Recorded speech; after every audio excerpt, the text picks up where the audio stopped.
After entering the final table of the 2012 World Series of Poker main event as the shortest stack, Jeremy Ausmus was able to outlast 4 opponents before eventually being eliminated in 5th place, for which he earned more than $2.1 million. Card Player TV was at his post-elimination press conference, where he discussed his final hand, outlasting some of the bigger stacks, and more. Talk about grinding today. That was quite the performance from where you started in terms of chips to where you ended up.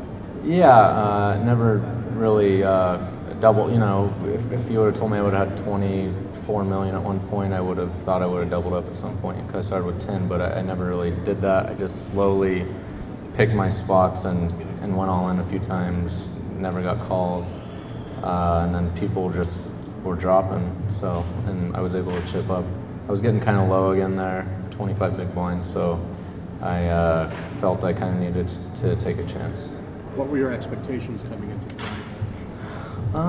My expectations were, I mean, of course I want to win, but this is good, you know. Everyone kind of expects you to go out in 9th when you're in 9th. So it's a lot more money, and so I'm happy about it. I would like to be in there playing for sure still, but it was a tough table, you know. People were playing good, they were playing aggressive. No one was giving it away, so I was happy to move up a few spots.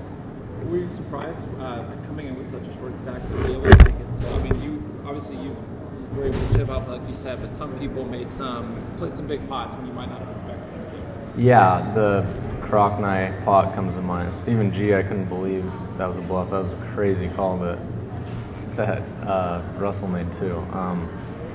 Yeah, they were, you know, they're playing to win. They obviously weren't waiting out any shorter stacks, but to be fair then though, no one was ever super short. It's not like someone had 5 or 7 or 8 big blinds. And Crockney was kind of in position, really putting maximum pressure. He had the best seat at the table to the left of the 2 big stacks, and he was taking advantage of it and chipping up good, and then, you know, sometimes that comes to a sudden halt like it did. You looked pretty composed throughout the entire final table. Were you ever nervous or did the atmosphere ever get to you? Not really. No, I felt pretty calm. I don't know. This is what I do. It's obviously a little different with. I'm always really comfortable at the table.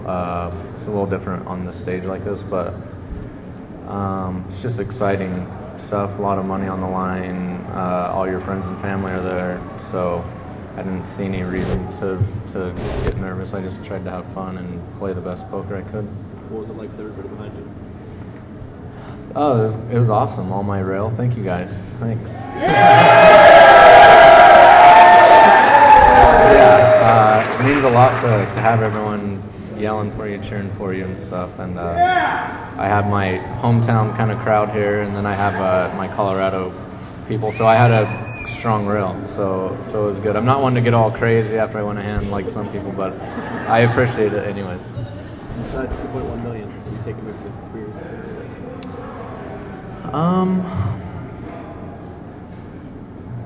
not sure what else I take away from this. The money, number one. Just, you know, anytime, just the more poker you play, the more experience you get. There's so many unique situations that arise in poker, and you always have to be adapting to them, and the more you're in them and immersed in them, the better you become. So, yeah, I learn every time I sit down, I try to, and here when I'm really tuned in, I definitely take something away. And in the future, if I do something, or when I do something big like this, I'll feel more comfortable than this time.